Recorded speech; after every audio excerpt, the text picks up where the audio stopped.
Your attention, your mental energy is the most valuable resource you'll ever have. So spend it wisely. Hello and welcome back to another episode of Mental Currency with Nicole. So if you're new here, I am writing a book called Mental Currency. So mental currency is the concept that we have a finite amount of cognitive resources on a daily basis. This is well grounded in the neuroscience and the literature.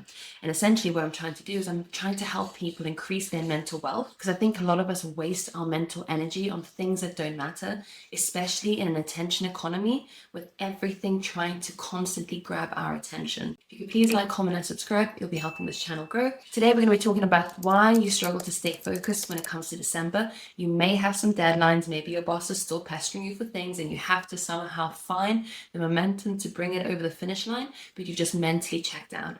Today, I'm going to give you 2 reasons as to why that's happening and also leave you with 2 tools on how to change this. So please do stay until the end of the video because I'll be leaving you with some hacks that you can use to be able to get yourself over that finish line. So reason number 1 is because our reward system is now starting to focus on something else. Dopamine tends to rise in the anticipation of a reward. But now the reward has changed because we know that Christmas is coming. We know that we get to check out at the end of the stint. So we start to divert our dopaminergic activity towards Christmas parties, towards Christmas presents, towards the idea that we get to switch off for hopefully more than a week. And therefore, as the holidays approach, your dopamine is being diverted to anticipation for something else. And as I mentioned, we have a finite amount of mental currency. We have a finite amount of cognitive resources. So if your brain is excited for Christmas and your brain is excited for the gifts and all the social events, then of course you're not going to be thinking about work. You're not unlazy or unmotivated. It's just that your motivational circuit has directed to something new.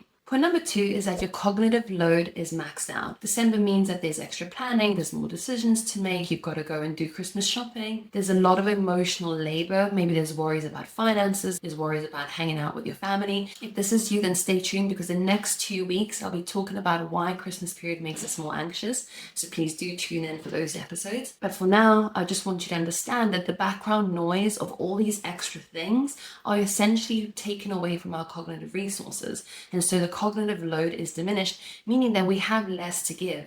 And so work is of course the obvious thing that is first going to drop off. Now, if you're somebody that has to stay productive until the end, then here are 2 tools to help you navigate this. Number 1 is to drop it down to consistency. I think that sometimes we get so overwhelmed thinking about the big picture and all the things that we need to do. So what I would say is cut down your to-do list into the absolute essentials. So what are the things that you can do consistently and slowly so that you still keep the cogs turning without burning out trying to do everything? Number 2 is to anchor your mornings. Your mornings are your most important part of the day because they prime how you're going to operate. The way you spend your mornings is the way you're going to spend the rest of your day. If you wake up anxious, stressed, running late in a hurry, then that's going to set the precedent for the rest of your day.